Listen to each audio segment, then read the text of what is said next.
All right, guys. Well, thanks everybody for taking the time out of your day to join one of our presentations we've put together. Today with us, we have Jeff Shannon, who's one of our board members, also a coach, and also a father of one of our athletes, taking time out of his day to help with us. We're continuing a conversation from last summer at our leadership conference in 2019. We did an HOD Succession Planning Part 1. This is kind of the Part 2, just kind of continuing that conversation. Many of you do so many things for your teams, and we just want to make sure that teams are always moving forward. Should things come up, or maybe you want to relinquish some of your duties, we want to have people in place to help you take the reins and keep your teams going, so that our athletes are always able to compete. So with that, I'll introduce Jeff Shannon. If you guys have any questions during, just go ahead and post them in the chat below. Otherwise, we'll open to questions at the end. There might be opportunities during as well to talk a little bit. So Jeff Shannon, why don't you go ahead and introduce yourself? Yeah, hello everyone. Yeah, as Seth said, I'm a father, a coach, board member. Like you, I love Special Olympics. It has made a major impact on our lives, as I'm sure it has yours. And we did do this presentation in Kearney back when we used to get in big groups of people, way back when. It feels like an eternity ago. Remind me, just so I can see, did you see that presentation? Were you there at the Kearney? So I got one no, one yes, Connie yes, Carrie no. Okay, good. No, just give me a thumbs down. Okay, cool. It was great. At least our portion was. There was a whole conversation about pools that we'll stay away from today. Connie knows what I'm talking about. So I'm going to share screen then, and I'm just going to do a quick run through of what we did last time, just to talk a little bit about succession planning. And I don't have my colleague here, Mike Meserol, but I'll do my best to do his parts as well. And so, I kind of just think about this. Why do succession planning? Let's just talk about the why. And it's, as coaches of these teams and HODs of these teams, we play these really important roles. And especially like right now, it's very apparent as athletes are at home and they're itching to get back on the field, on the court, whatever, that we're there for them. And we provide that opportunity. But if something, God forbid, happened to us, they'd be stuck. They wouldn't have their chance to get to participate. And so, would there be a coach at the next practice if something happened to you, unfortunately? Or would they be just kind of stuck? Would they all show up to a school? I coach basketball. Would they all show up at school wondering what to do next, is one. Would someone be there to do the paperwork? SONE, put your earmuffs on, but doing paperwork for SONE is a lot of work. And it's challenging to do all that paperwork for all those athletes, and mixing when the athletes play on different teams. And they, whose team are they really on, and all that mess. We all have good intentions, but boy, it's a lot of work. And if something happened, there might not be someone there to manage your system the way you've got it set up. I know my wife, she does it for us, and she's got a system that she likes to do. And it would take a little bit for her to teach us that system. And if she was gone, we'd be in trouble. And our athletes might not be able to be in an event. Would someone be able to register your team for competitions? I'll be honest with you. As a coach, I've been involved in Special Olympics for, 10 years. I have no idea how to register for a competition. If Jen doesn't do it for us, we're in real trouble. We are not going to get to participate. So again, if you're not here, who's doing that work for us? And finally, last thing, uniforms. I realized over the last couple of years how difficult it is to keep all the athletes dressed as new players are coming and taking uniforms home with them. And then they lost them and that kind of thing. But how do we make sure? These are just a few of the challenges that we face as coaches. If you weren't there, the centerpiece, who would do all of that stuff? And so we all have many jobs, but the most important job that we have as coaches and HODs is to put athletes on the field. That's our most important job. And we want to do anything we can do to protect that. Would you agree with that? Give me a hands up if you agree with that. Yeah, we're agreeing. Yeah, we're all on the same page. That's what gives us great joy, is putting these athletes on the field and seeing them compete and belong to a group. And so this is my team. It's crazy looking at this because I think we have like 7 new athletes since this picture was taken. So our team continues to grow. So succession planning, there's a lot on this slide. I'm looking at it now. Succession planning is very simply planning for the inevitable, that at some point you won't be the person to be able to do everything you can do. It's just the nature of it. And it's responsible to do that. It's kind of the same thing as having a will. We just dealt with some family members, distant family members, but they didn't have a will. There's all this work created because this person didn't have a will, and all of these lawyers and that kind of thing. And it's like, succession planning is the exact same thing, but for your organization, all that energy and the legacy that you've built, we want to be able to give an opportunity to say, hey, even if I'm not here, I did such a good job that this will continue on long after I'm involved in it. But it's kind of hard. It's kind of like saving money. It's kind of something you have to think about in the future, but you got to take care of it right now, because in the future it's too late, because then people are scrambling. And so given that, especially since we got a small group here, I'm going to stop sharing this screen. And Seth sent out a worksheet, and I'm going to pull that worksheet up on the screen to just talk about it, because I went through and did this. And what you're going to see is I have some gaps in my own. So I filled out my own worksheet for our team. And I would suggest that you do the same thing. So if you've got that printed out, and take a little bit of time to just, and maybe we do this together because we've got some time, and we could have a conversation. We could be off this call and you've already got a first draft. Because it took me about, 10 minutes to fill out my own sheet here. So I thought I'd walk you through it, give you a chance if you wanted to print yours or do it in PDF the way I did, to just kind of think through, like, well, who would be the person? And you'll see on mine where I've got today, here's who's doing those jobs today for our succession planning. You can see my screen, right? Yeah, you can see it? Okay. And so there's probably a boatload more roles, but all right, HOD role. I know that's important. Head coach, definitely got that. SONE paperwork, we treat that as its own body of work. Uniforms, there's a lot of work there. Practice facilities, there's a lot of coordination with West Side schools to get, and if you're not the first one to call, like that's really important, so we get the facilities we want. Fundraising is a big deal.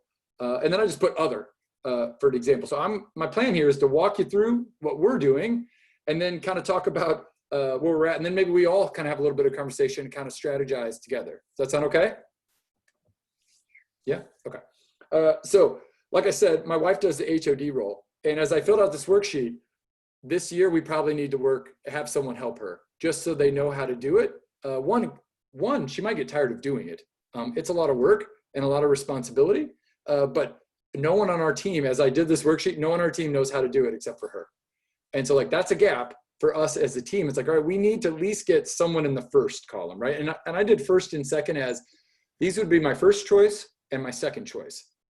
Just try to think two degrees away, because the first choice might say, no, I'm not up for that. I volunteer to be a coach, but I'm not willing to do the paperwork. Otherwise I'm out, right? We all have folks who kind of have parameters. But I realized right away as I was filling this out that we have no one who knows how to do that. And we probably need to get someone to do that just in case she gets tired of doing it. So that's one. Head coach. Sammy's our head coach. Chad Samuelson. He was coach of the year last year. He is amazing at it, and he lives and breathes to coach Special Olympics. Sammy's also works on the road on a typical year 50% of the time. And so every other practice, he's not there to coach. And Sammy does, in this area, we do actually do a really good job, because we've got about 5 people who coach our 25-person team. And so if we interchange, and every week Sammy sends out the plan for our workouts and for our practice. That way, if he's not there, well, we already know what we were going to do as a team. And so should something come up and Sammy's not able to there, then I automatically move into head coach role. So if I know he's not going to be there, I'm head coach.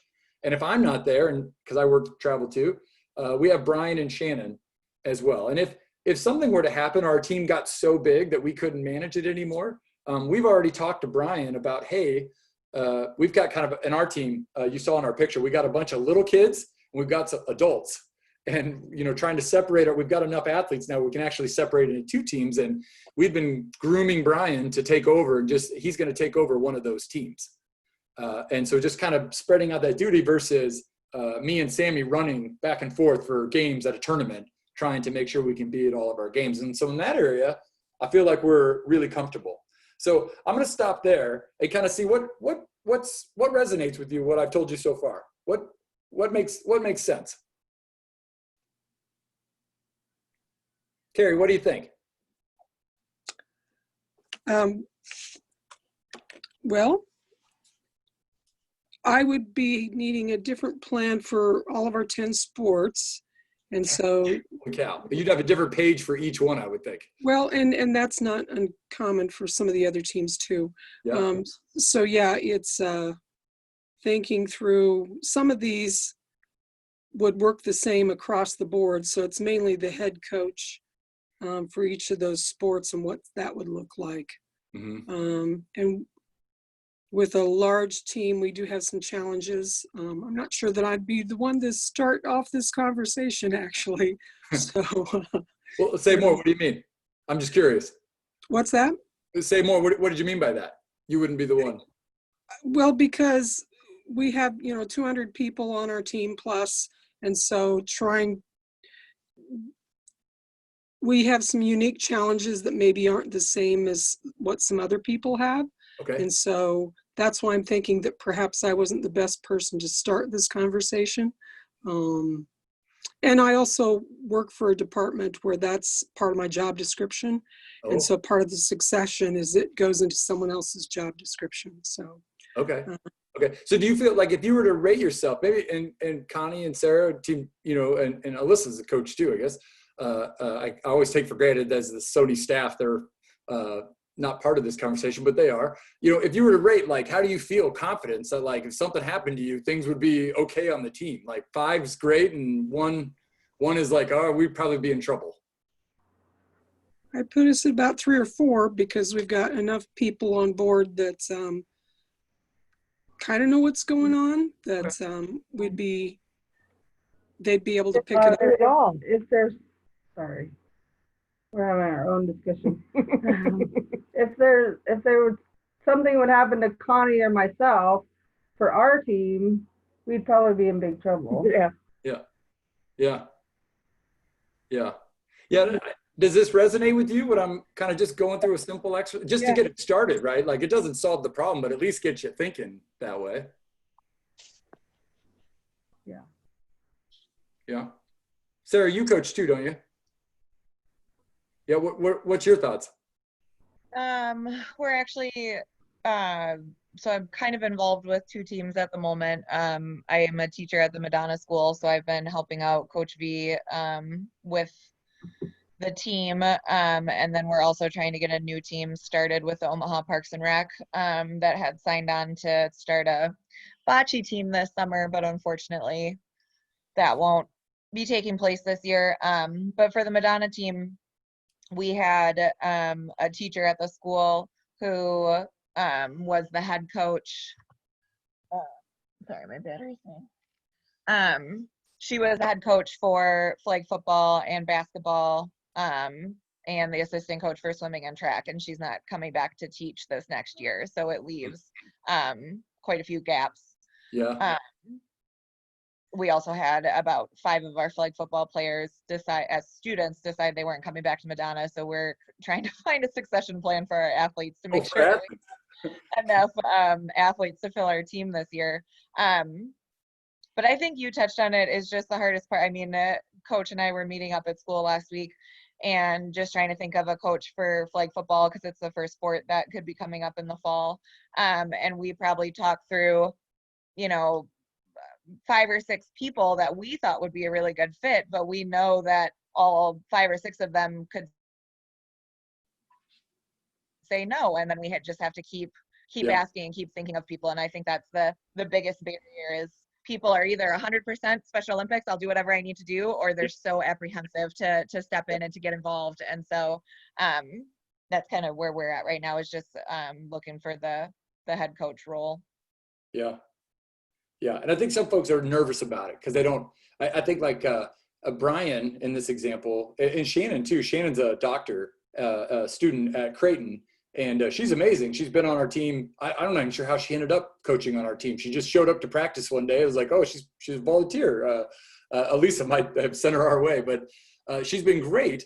But her workload is always changing because as she gets her doctor, she's already got doctor, but when she gets official, but she kind of comes and goes. But I think long term, if she's going to end up in Omaha, I think she wants to stay with our team. It's like, all right, well then maybe we could expand her role. Maybe she could learn how to do paperwork, right? She's one of those people. She just always shows up, always there to help and do anything you ask her to do. We've also had conversations, but we never did anything official. As I'm looking at this piece of paper, you see Sarah and Tommy down below. Tommy's a new parent of a new athlete, but he actually works in fundraising as his job.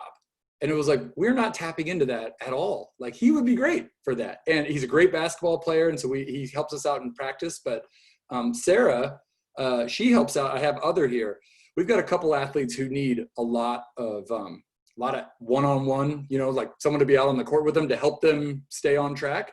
And Sarah always volunteers to do that. And it's like, well, we never really asked her to officially do it. We got her a t-shirt and that kind of thing. But she's obviously demonstrating an interest in wanting to play a little bit bigger role. And it's like, well, maybe we just need to go and invite her and at least say, hey, this is what our game plan is. Should something happen, are you in? Can we fit you in on our board so we feel confident? Because we all have the same goal. We all want all the athletes to get to participate. But we also have like a whole room full of parents who are sitting on the sideline that it's like, I'm looking at this board going, maybe we should have this conversation with them because they've never been asked. Elisa, Dave, Nate, thoughts, comments, things you're seeing out there? Can't tell if they're there or. Yes, I'm listening to you. What are you thinking, Elisa? How are you feeling? As a coach, it's overwhelming. I did go through, so for bowling, I'm fairly set. I have somebody that he gets the bowling lanes. He does the registration. But I do all the athlete paperwork just because it's easier for me to have the connection that I do, just saying, hey, I can see what's missing.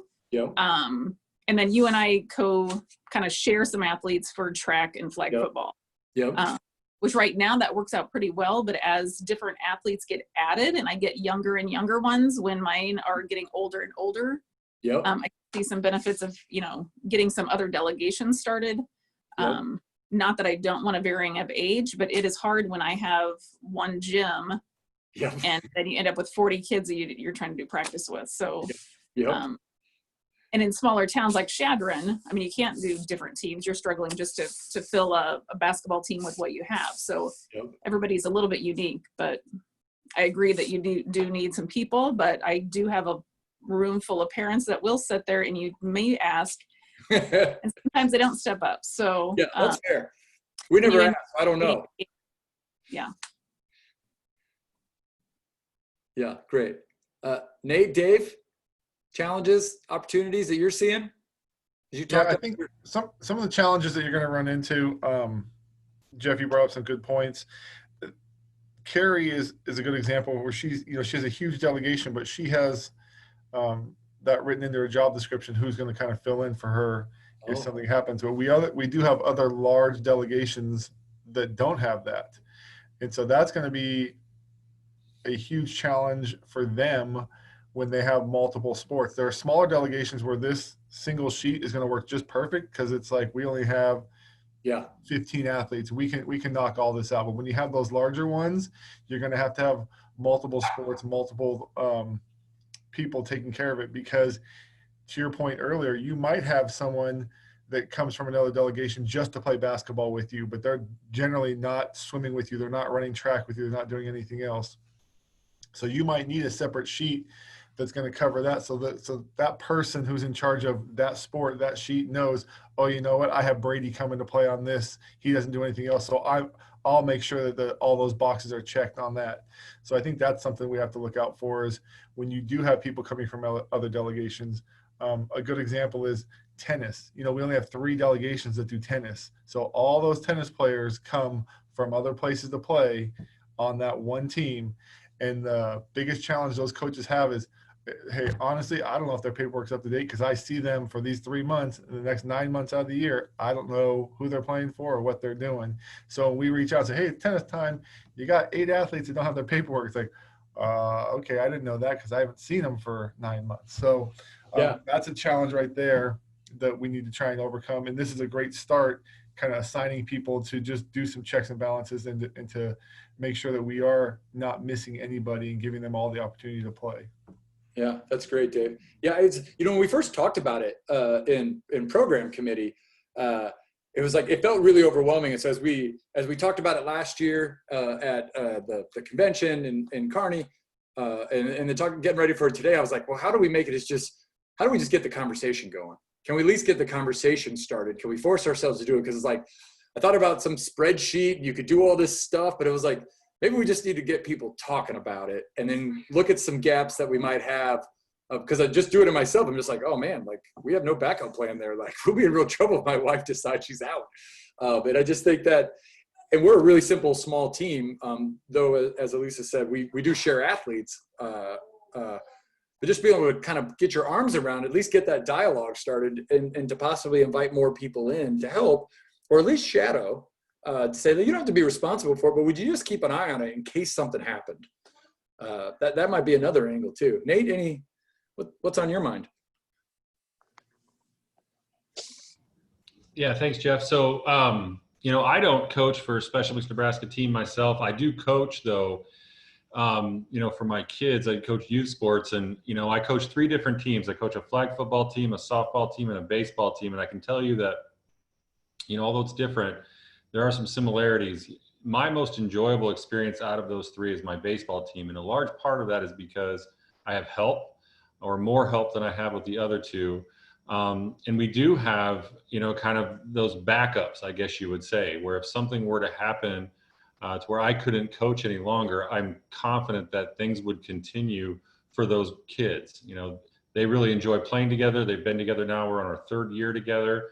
And I can see this team continuing on, for at least the next few years. We're a young group, but, I think having a plan and having an idea of what happens in the future is really important, because we've seen with some of our delegations, when a certain person leaves or is no longer available to be involved, whether that's an HOD or a coach or both, teams can fall apart pretty quickly. And we're not just talking about small communities, we're talking about other delegations too that are pretty decent size. And every team has their own challenges because of where they're located, because of the size of their team, because of the sports that they do. There's lots of different factors.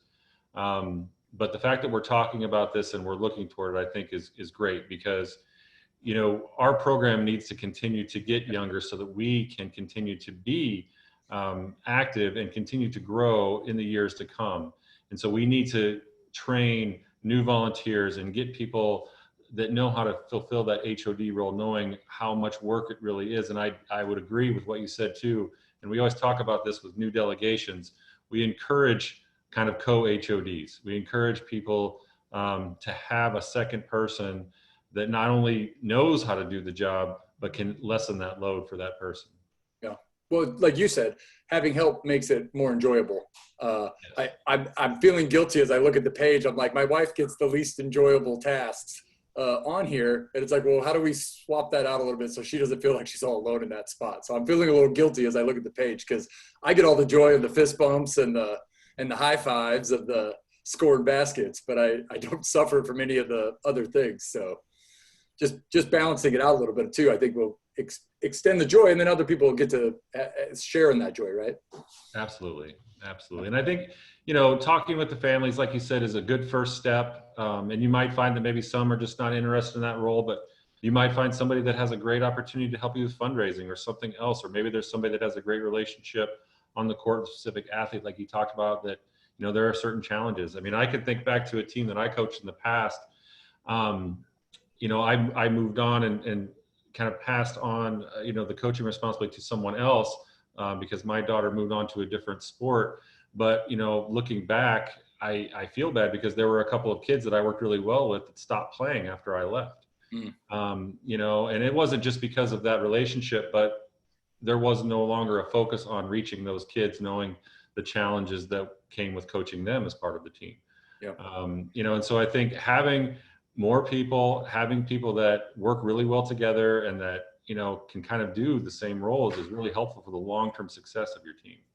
Yeah. And it's better to do it when you don't need to do it, right? I guess that's the last final thought there is like, it's better to do it now. Like what's the adage? The best time to plant a tree was 20 years ago.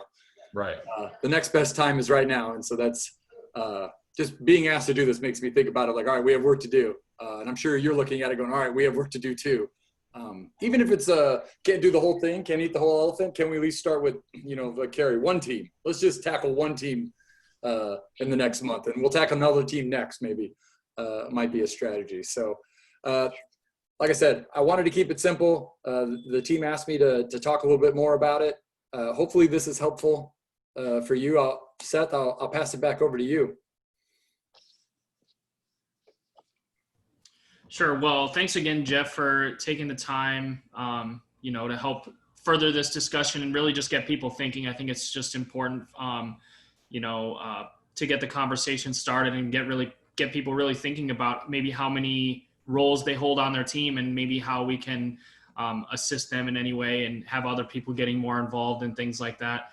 I guess we'll open now for a couple minutes if anyone has any questions. Whether it's clarification on things or maybe it's, you have a couple other teams represented here as well. So maybe something that you guys would like to be improved upon or just to ask about best practices or anything like that. So if anyone has any questions, please go ahead and just ask everybody right now.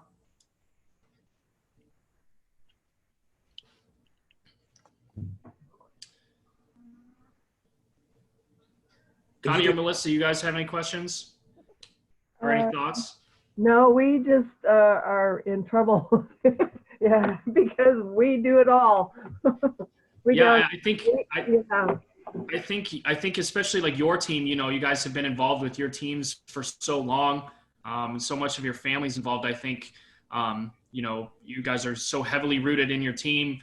I think that's a great example of a team that is so well represented by your family that, should you guys not have enough time anymore or something like that, what would happen to all your athletes. So I think it's good to get that conversation started and figure out maybe other key volunteers that could maybe a unified partner that's going to become a coach and things like that, just to get that conversation started and ensure that, your athletes will be playing for the next 30, 40, 50 years, stuff like that. We also have a lot of college kids that graduate, eventually with help and helping us, that we have a lot to think about.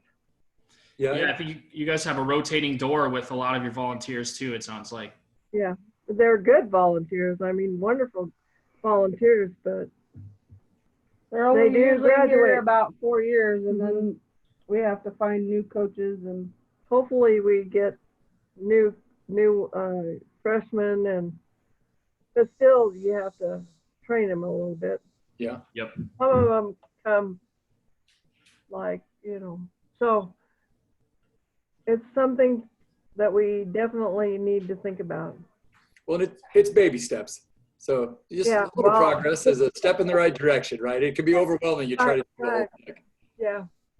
Well, it happened to me in Colorado when my husband and I left our team in Colorado. It just dissolved, and I felt really bad, but there was nobody to take our place at all in the community. So those athletes missed out then.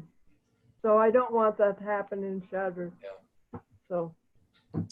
Yeah, definitely. Well, I think, we want to stress to, all our teams that, our SONE staff is all more than willing to help you guys, whether it's answering questions or helping, find new people or providing any resources we can to help ensure that your teams do keep moving forward. So know that we are always a good resource. We can also put you in contact with other teams that are maybe going through similar things, or just another good resource. One team that pops to my mind is the Papillion La Vista team. Jim and Joe Volpert, they've been coaching and, doing things with their teams for 35 plus years. And there are other teams like that as well.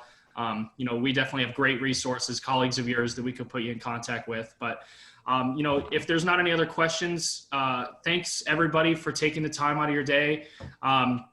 Please pass it along. Have your other volunteers, your other coaches, give it a watch. I'll have it sent out via email as well as posted on our coaches portal. We'll have stuff upcoming in the next several weeks as well, so stay tuned with that.